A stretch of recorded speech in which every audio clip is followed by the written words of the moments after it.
Hi, everybody. I'm Skip Elsheimer, and welcome to the AV Geeks Lunchtime streaming show, where we watch old 16mm films and we ponder over them and think about, are they still relevant, or what is the information that they hold about our past? And I'm not there at the archive. I'm actually at a conference, but I still want to show you stuff. And one of the things you may or may not know about me is that I've been collecting old 16mm films about venereal disease. I used to work for the American Social Health Association, which used to be the American Social Hygiene Association, and now I think it's actually the American Sexual Health Association. But anyways, they have a long history of making films about venereal disease, and I stumbled across one made for ASHA by Jam Handy. And it's made during a time that there was a fight against venereal disease. Prior to this time, it wasn't really talked about in a polite company. It was actually illegal to talk about it in print.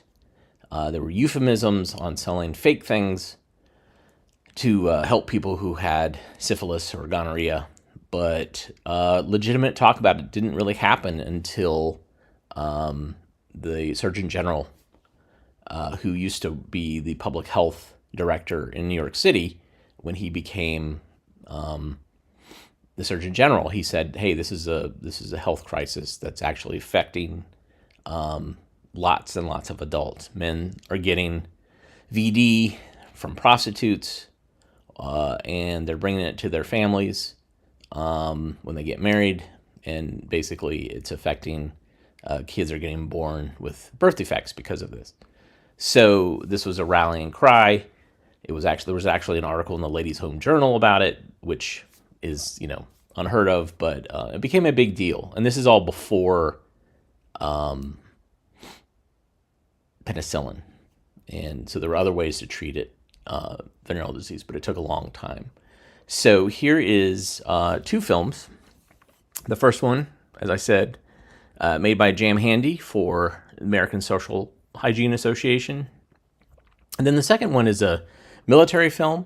And this is trying to convince soldiers not to stray while they're in another country. So that, think about the sweetheart that they have at home, and the plans that you guys talked about before you left. I think this is Darren McGavin is in this, who was in Christmas Story and Hangar 18 too. And also The Night Stalker. Anyways, I think that's who's in this film. But there's two films. One's longer. One, it's very melodramatic. Both of these films are very melodramatic because that's how they used to talk about VD. But enjoy. I don't think there's any nasty sores in here. I think I cut them out, but I'll check to make sure, and I will blur them accordingly and make sure there's not any diseased organs. But everybody have a great rest of your day. If you like what you saw, hit the thumbs up, and we'll see you soon. Take care. Bye.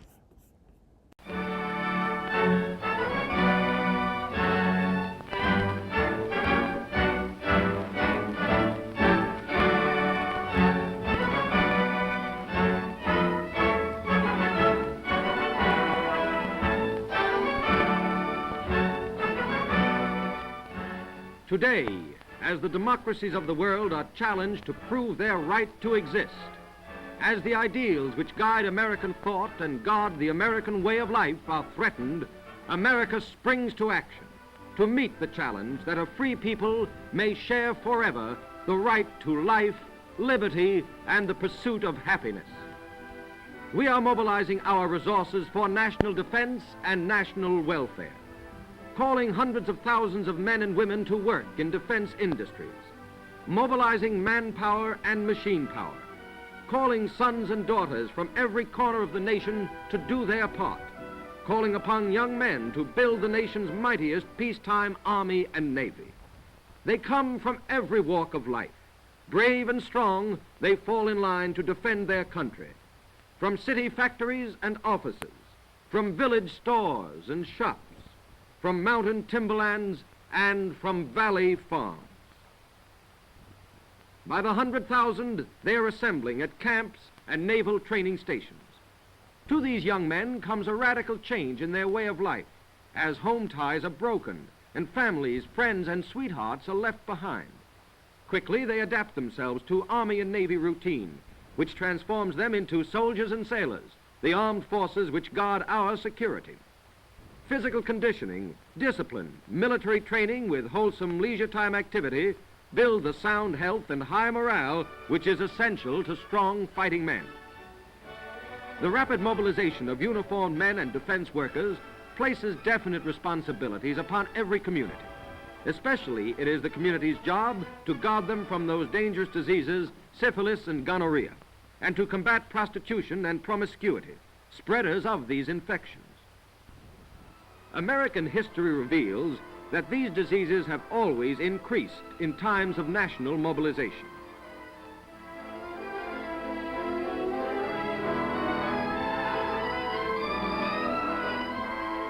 During the Mexican War, out of every 1,000 soldiers, 168 were reported sick with venereal diseases. In the Civil War, over 200 out of every 1,000 soldiers became infected.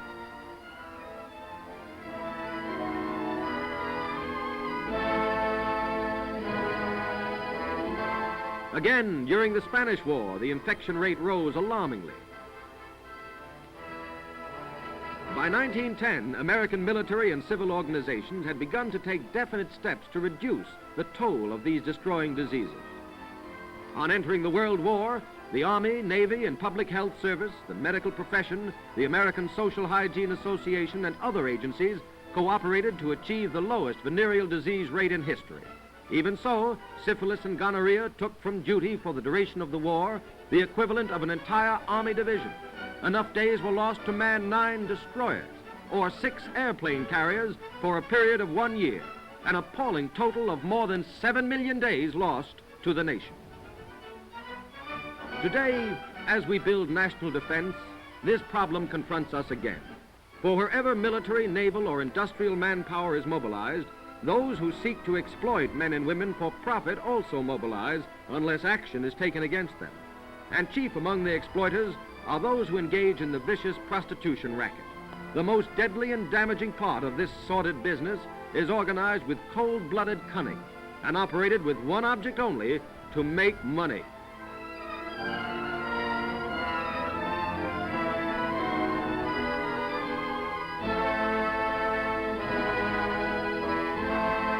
Women and girls are sent out, according to carefully laid plans, to brothels, to low cafes and bars, and to the streets, where they spread venereal disease and disorder among those upon whom the defense of the nation depends. Agents, far more dangerous than the women and girls they exploit, take a large part of the money collected in this saddest and most degrading enterprise.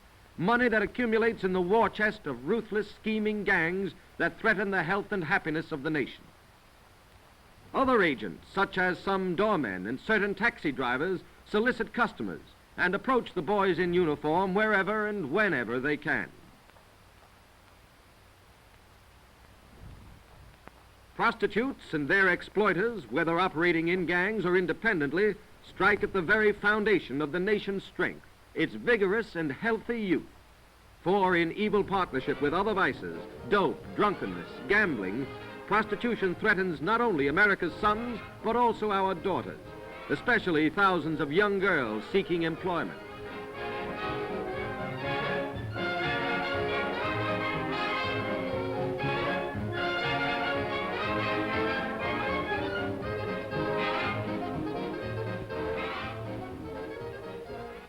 Listen to the conclusions of medical science and worldwide experience. Modern science and experience have taught us that no system of regulation which permits prostitution to flourish succeeds in protecting either the health or the morals of a community from the damaging effects of this degrading business. segregation of women in licensed houses in a red light district does not prevent the practice of prostitution outside the segregated areas. Medical inspection of these women is futile and merely gives a false sense of security from disease. The very existence of a red light district helps the vice racketeer to persuade or coerce young girls to become prostitutes by providing a market for their sale.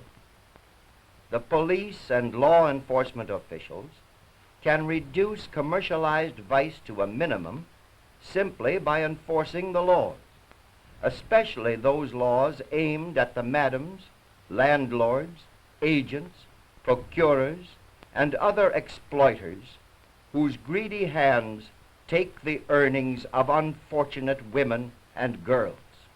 Public officials will take action against organized prostitution whenever the citizens demand action.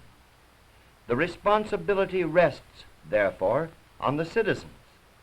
They can drive out the traders in human bodies and the profiteers in human health and morals whenever they organize and exert their powers and rights as citizens. Yes, men and women everywhere must work together, must act vigorously and immediately against all conditions contributing to the spread of venereal diseases if health and morale and national defense are to be made secure. Laws against the prostitution racketeers must be enforced and vicious resorts closed through the cooperation of local, state, and federal authorities. All means of informing the public, the press, the radio, and motion pictures must help stimulate citizens to action.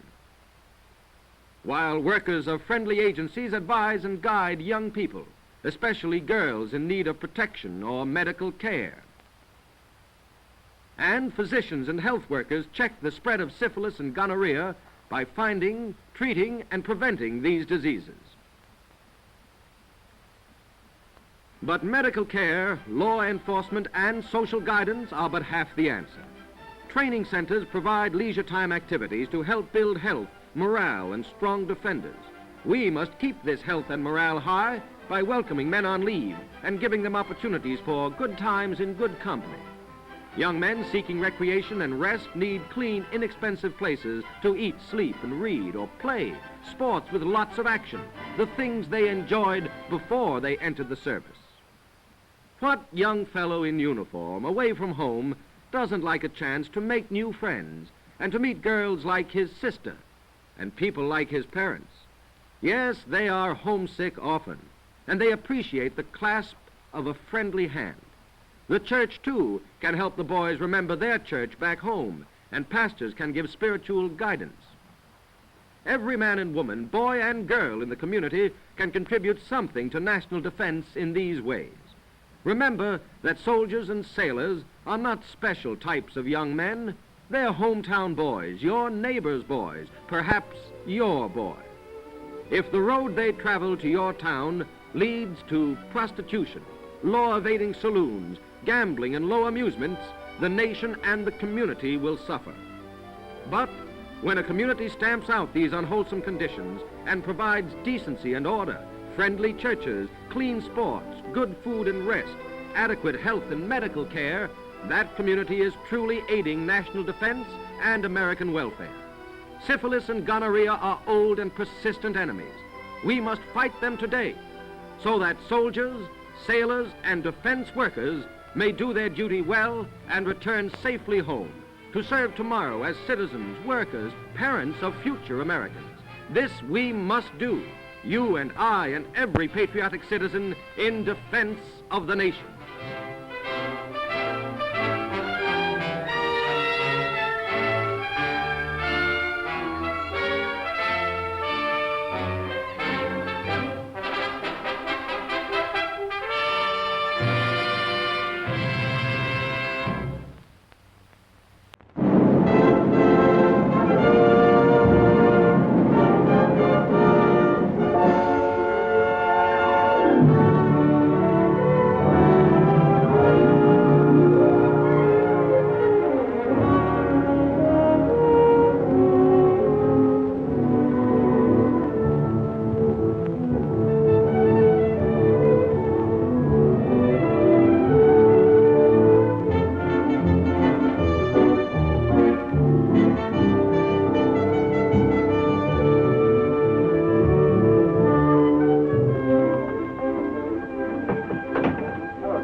Oh, Jane, Mr. McManus wants to see you in his office right away. Okay, Johnny. That's Johnny.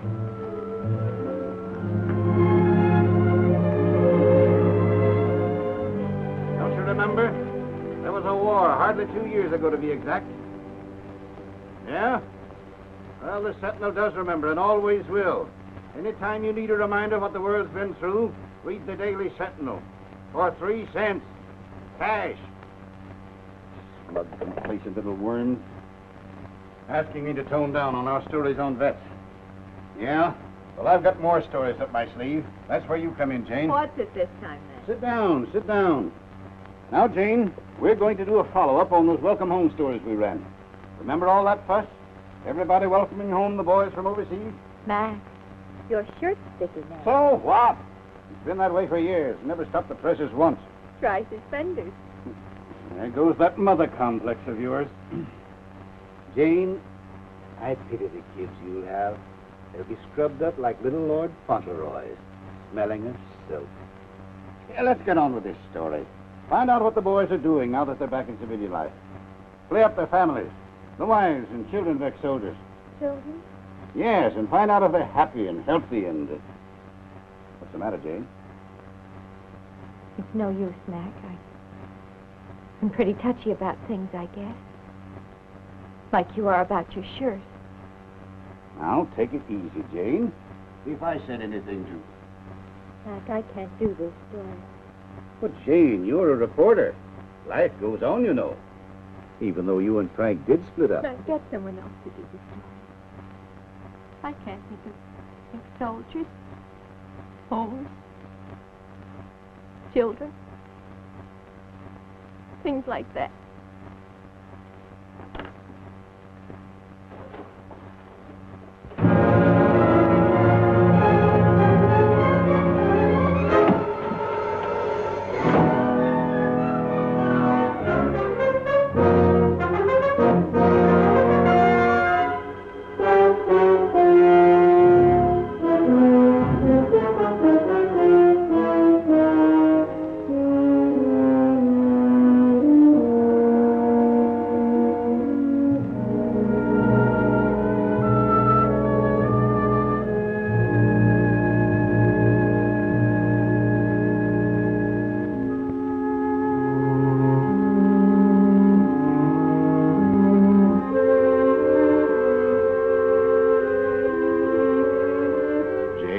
I still say you're the reporter for that story. Mind if we sit down?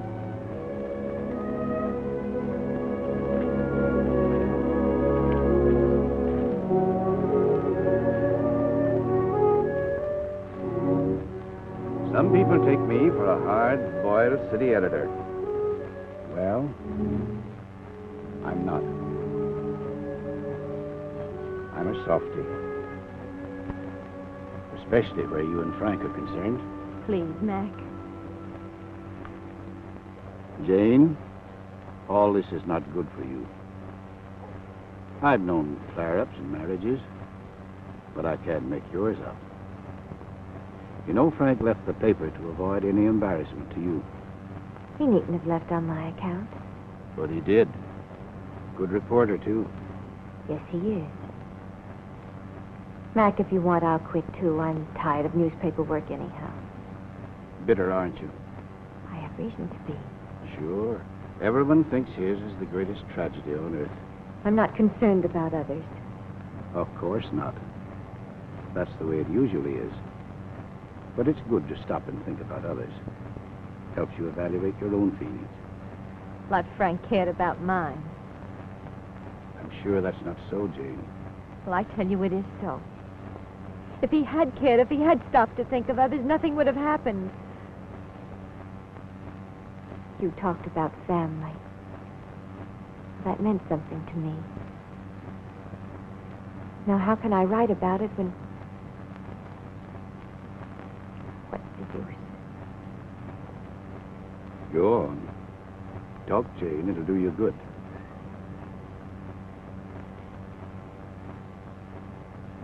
Frank and I believed in the same thing. We had plans. You remember, Mac. I most certainly do. That Christmas he came home on furlough. 2 years ago, wasn't it? That's right. Why, from the looks of both of you, I knew a certain announcement was ready to go to press. What a wonderful Christmas. Frank was coming to our house for dinner. He hadn't had a home-cooked meal in ages. In fact, he'd almost forgotten what a real home was like. I baked a mince pie. I never baked a pie before. I suppose I wanted to make an impression. Oh, lovely.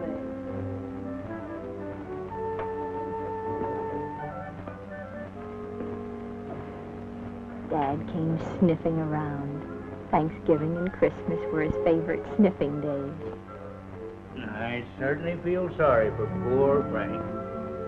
See what he's got to look forward to? Far better than ulcers, Mr. Webb. It is indeed, Mrs. Webb. And if the expansion of my waistline is any yardstick, my love for you is a pretty expensive proposition. Expensive, is it? I didn't say expensive, I said expansive. God. You got yourself right out of here, Timothy. And you too, Mr. Webb. That was my family. Pa, Tim, and Ma.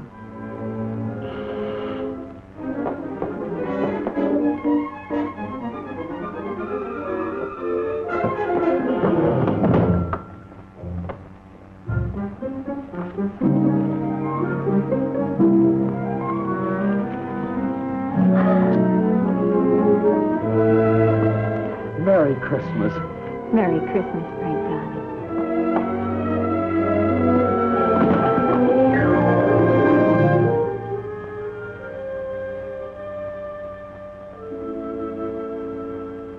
Almighty Father, we thank Thee for these Thy many blessings.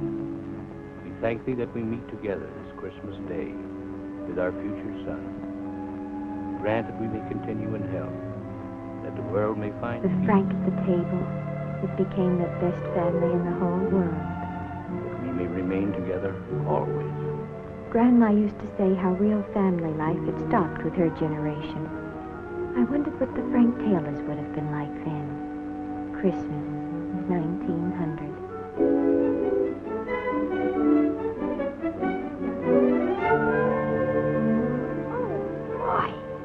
Yes, we had a lovely family. Just large enough to take up every inch of the table. And Frank was such a wonderful father, and so generous. Of course, the turkey had only 2 drumsticks, but Frank managed to have a drumstick for every child. Frank could do anything.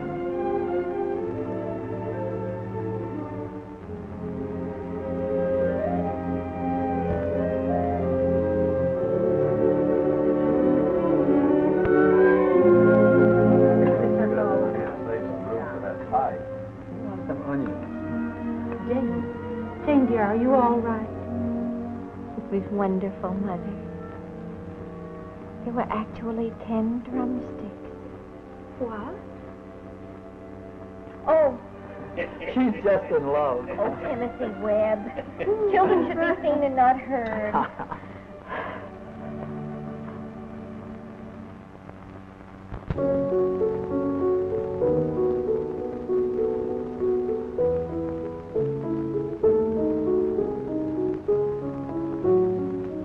I didn't want this day ever to end.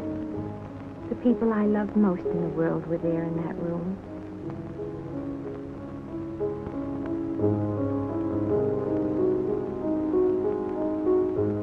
Tim was bored with Beethoven.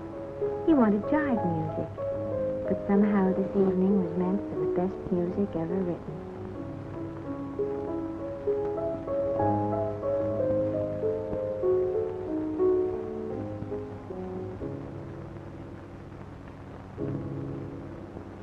That was beautiful. Well, no, thank you. Yeah, there's always something, even on Christmas. Bad news. Bad news and more bad news. That's what keeps reporters alive. After all, reporters must eat, Dad. I'll go with you that far, but personally, I'd be satisfied to just read the sports page. Say, Pa, did you read about that nice, juicy murder? It was all about a pretty redheaded... Never mind, Timothy. My goodness, it wasn't long ago that you only looked at the commas. Oh, Ma, I know the facts of life. Timothy. Mrs. Webb, getting the lowdown on life can't hurt people. It's not intelligent people. It just makes them smarter. Not a Tim, Zane. And I'm ashamed of you, Frank, encouraging such things in Tim. Oh, well, I didn't... And besides, it's high time you called me Mom. Hello, Ma.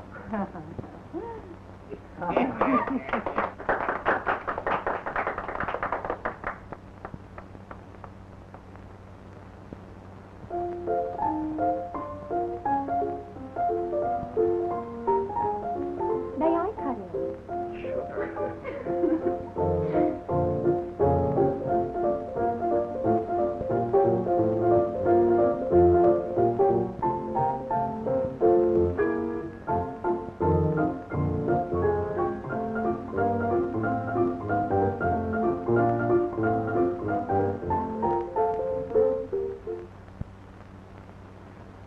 What else, Timothy? Gray shingled house. How big? Big enough for at least 5. Better make it 10. 10? Okay. 10 it'll be. Now, what do you see? Now I see trips. Lots of trips. Country and the beach. The Grand Canyon. New Orleans. And the Brooklyn Bridge. In the family car. Hey, we'll need a bus. Anything. As long as we're together. But no backseat driving.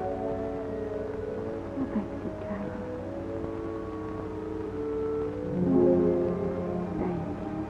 Yeah. Nothing must ever happen to hurt our family.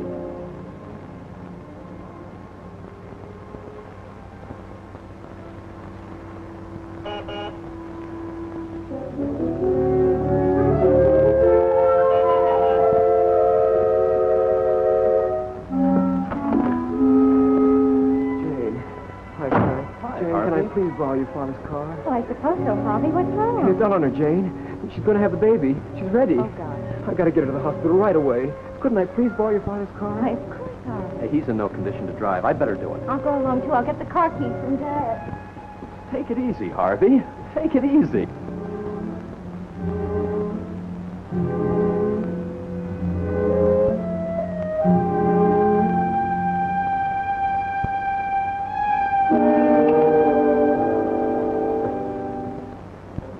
Gee, it isn't right keeping you folks waiting like this. Relax, Daddy. Here, get educated while you're waiting. Frank, what'll I say when the baby comes? What does the father say? Say hello. Harvey, why don't you come along with us and take a look at the nursery? Sure, that's a good idea. Sort of gets you into the mood. No, thanks. I think I'll just sweat it out right here.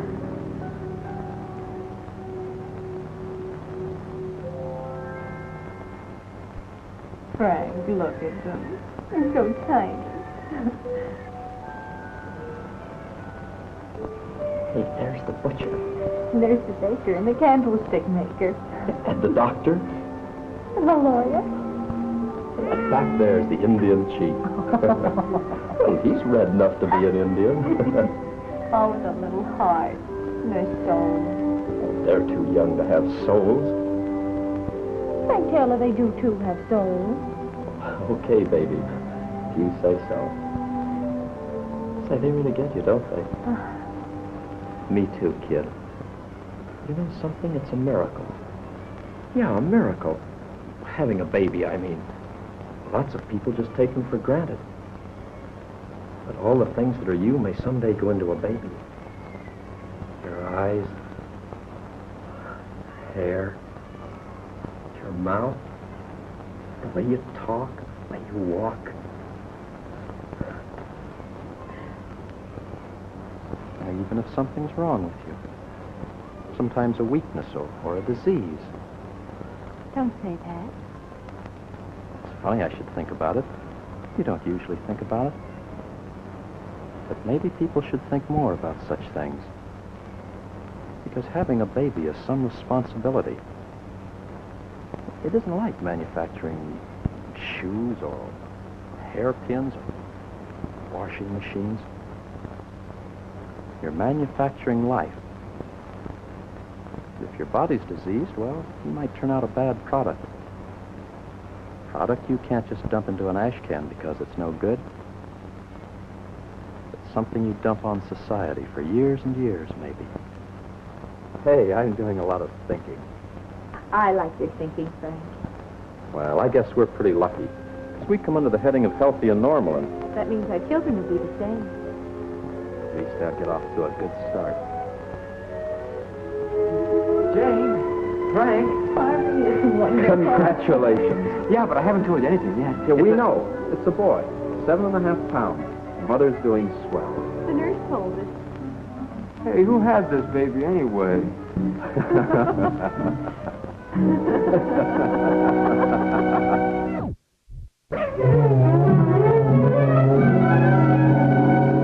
Then Frank went overseas, and through the headlines that he and other soldiers helped make, I followed him across Europe, hoping and praying like a lot of other girls.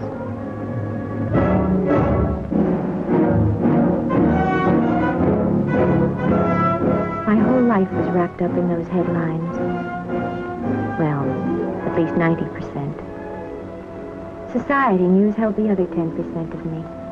During those days, it seemed that every serviceman was either getting engaged or married. Every day, new batches of photographs and announcements. War seemed to make people hungry for affection. Sometimes I regretted that Frank and I had decided against a war marriage. Here you are, Jane. Oh, thanks, Johnny. At any rate, I had Frank's letters. 3, sometimes 4 a week. And each one told me that the future Mrs. Frank Taylor was a very lucky girl. I'll trade the Eiffel Tower for the Brooklyn Bridge. I'll trade the Rhine River for the good old Mississippi. Baby, I'll trade all the beautiful mademoiselles and frauleins for just one look at that nose of yours.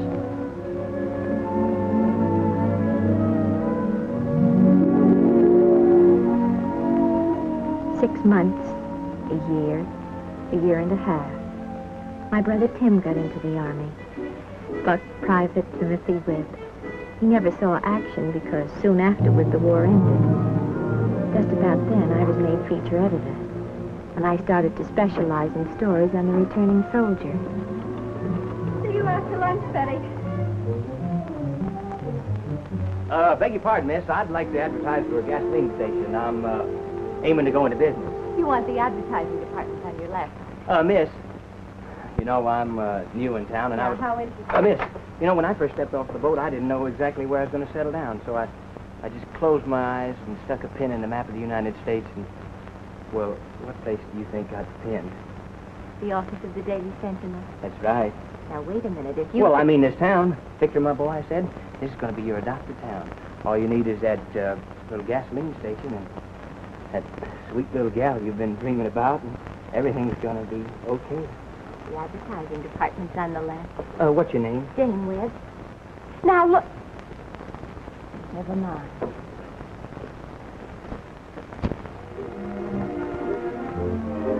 Alice, may I have my coffee now? Right away.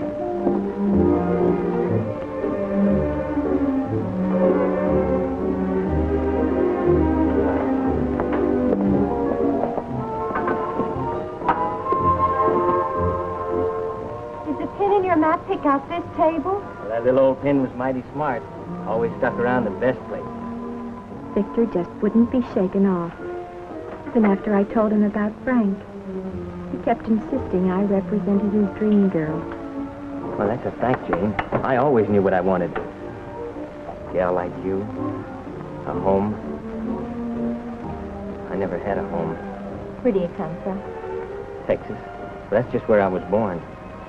Why, I've been all over the West, Midwest, knocking about. No education.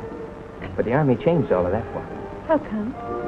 Well, you see, A man has to have a reason for being alive, and the Army gave me that reason. I learned a trade, automobile mechanics. The only way you can learn anything about a car is get personal. You know, take things apart. Man, I sure got personal. You seem to have quite a talent for that. Oh, not the way you mean. Well, go on. What about mechanics? Oh, differentials, crankshafts, stuff like that. I studied. Read a lot, too. Read about more things than just mechanics. Mark Twain, Emerson, Thomas Paine, Dickens, even poetry. You know, my mind began to think clear, and I kept out of trouble, too. I don't think trouble could stand a chance with you. Oh, lady, you just don't know.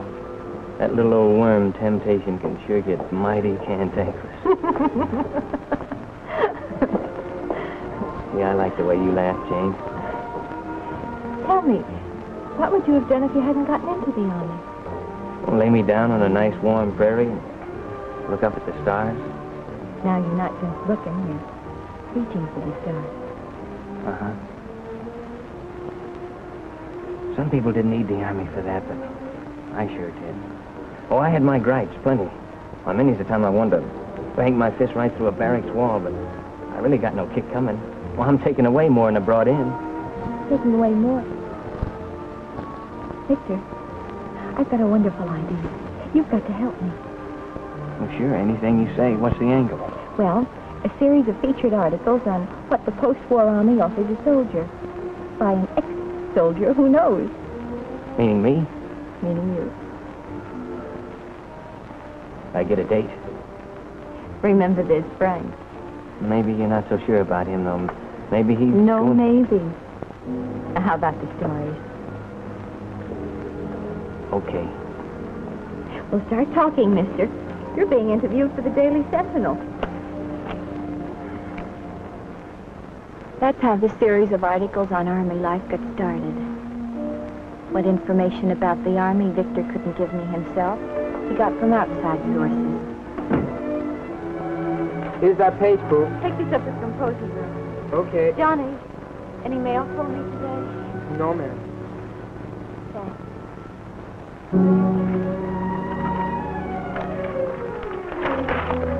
That page of pictures on Army activities was mostly Victor's idea. How the Army helped build up health with sports. How it taught trades. Got boys interested in professions. Showed them how to occupy their spare time with all sorts of hobbies. Overseas service with tours of places like Switzerland and Korea.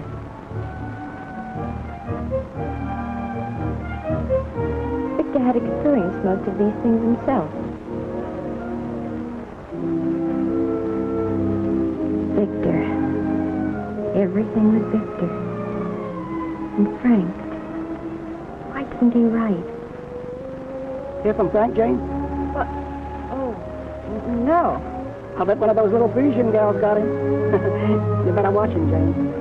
Some little Parisian gal. What was that Frank had written?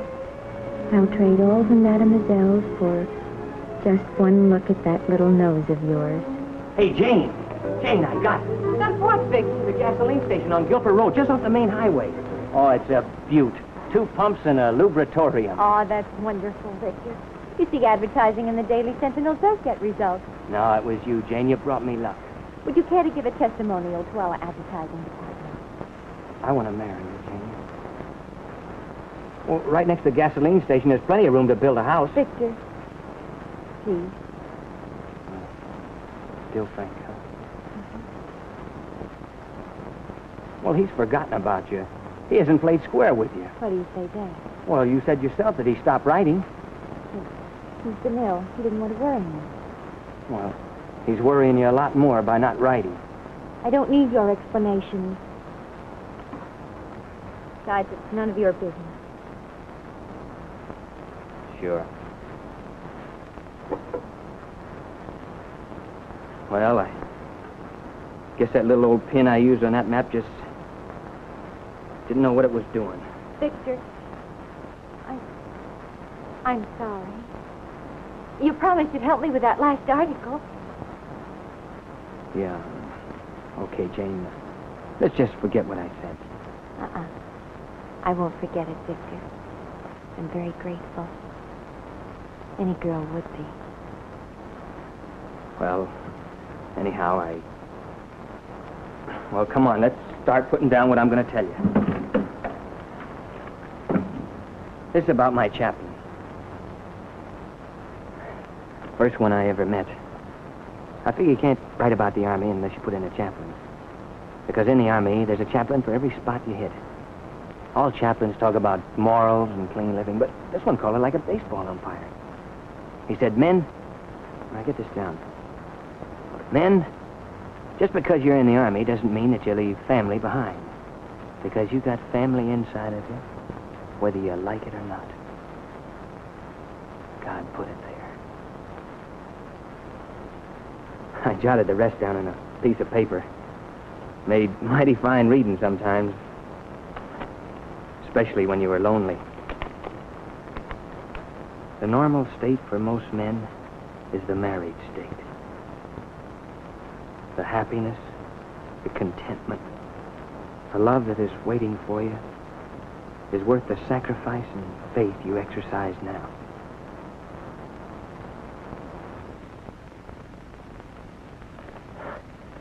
I forgot. You got a sister like yourself? Maybe a cousin. See, I could wait for you, Jane. No, Victor. It'll always be Frank. He'll come back soon, and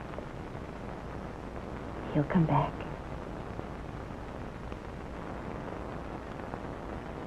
Well, anyway, you keep this.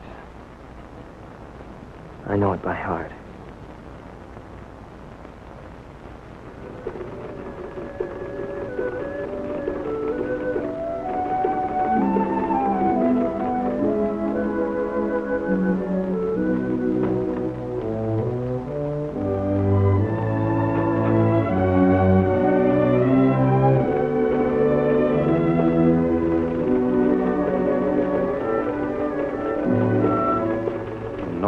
State for most men is the married state. The happiness, the contentment, and the love that is waiting for you.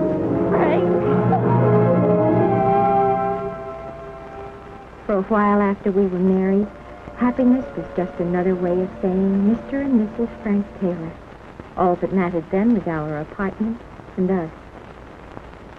Come on, little curtain rod. Nice little curtain rod. Doggone you, get him!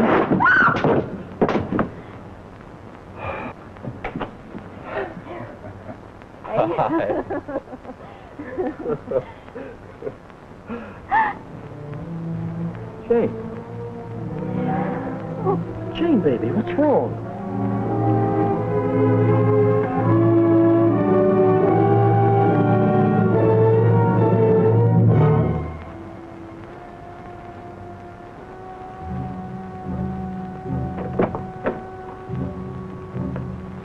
How is she? What's wrong, Doctor? At this point, I'm not sure. But just to play safe, we'd better get Jane to a hospital. Hospital? For observation. It may require surgery. I'll phone for an ambulance.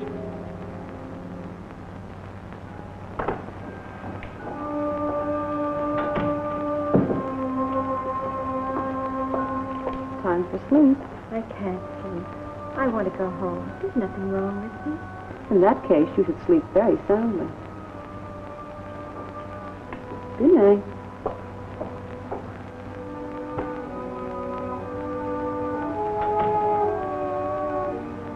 Observation.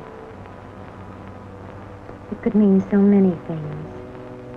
Things I couldn't understand. I was frightened. After a while of observation and treatment, the doctor said I could go home. But he wanted to talk to both Frank and me before we left the hospital. Come right in. Sit down, Jane. Frank. Rest did you a lot of good, Jane. I feel all right, except... We want to know what the score is. Well, Frank, the score heads up. But it's sort of difficult to get it down in black and white. If you remember, Jane's troubles started around the region of the appendix. But it's turned out to be a great deal more than appendicitis. Jane's childbearing organs have been damaged.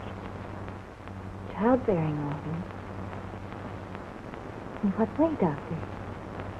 Well, you see, there are certain tubes in a woman's body.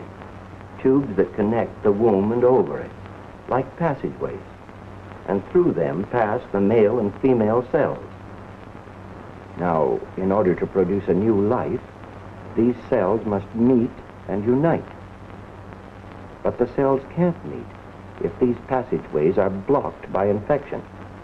Infection? Yes, Frank. That's what has happened to Jane. You mean I can't have any children? That's hard to say right now. Doctor, this infection, how did it happen? It was caused by a venereal disease, gonorrhea. Gonorrhea? But it couldn't be. It couldn't be. Frank. Jane, honey, I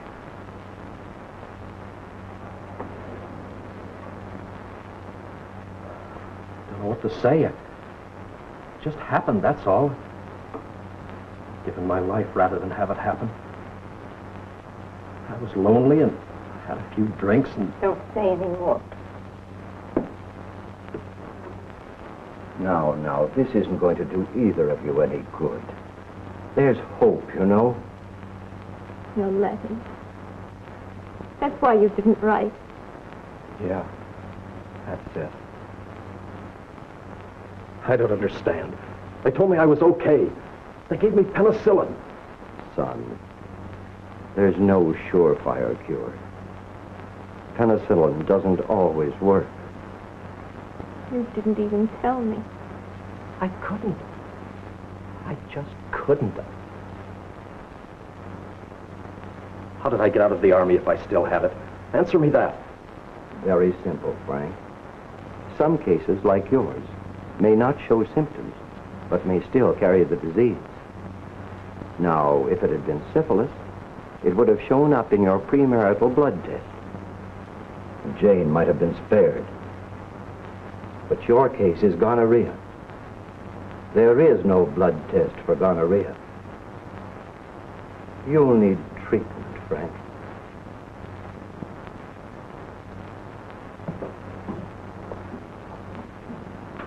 Jane. Jane. Jane. Please, Frank. We have nothing more to say. Jane,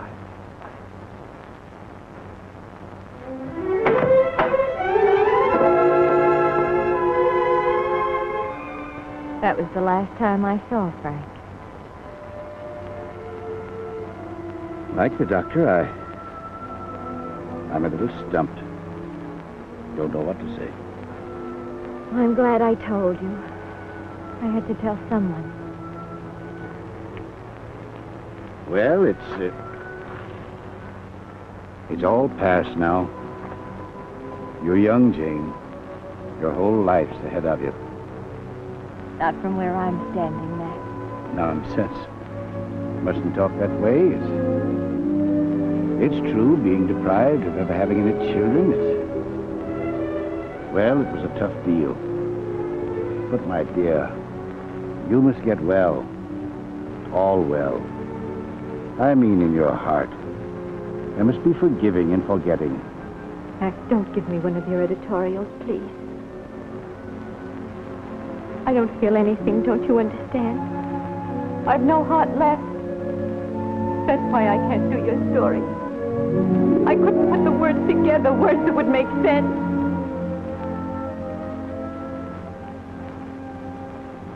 Thanks for listening.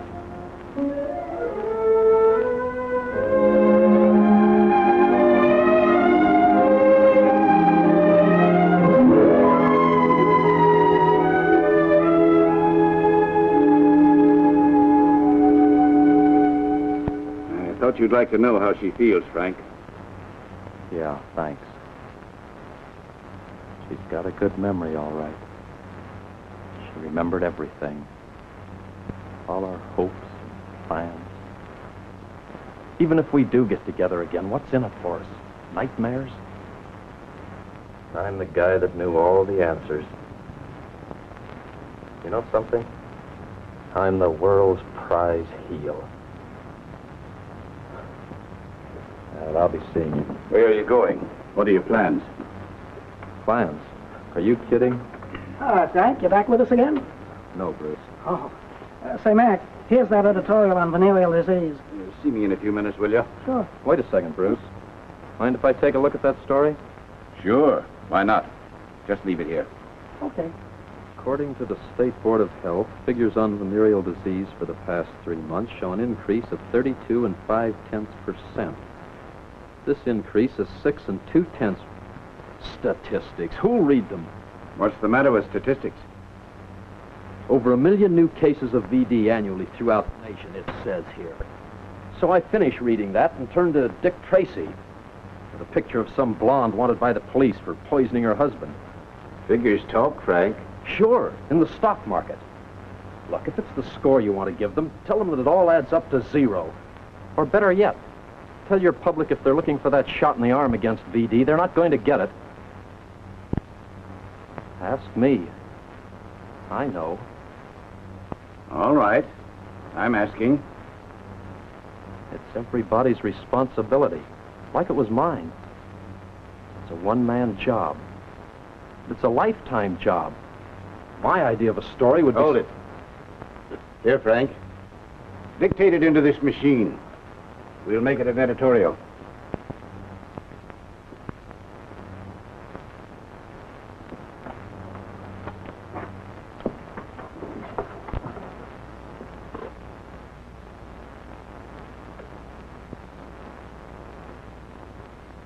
Sunday editorial. Caption: The Miracle of Living. This is the story of 2 diseases, syphilis and gonorrhea. Diseases that have caused women more pain and suffering than any other 2 infections.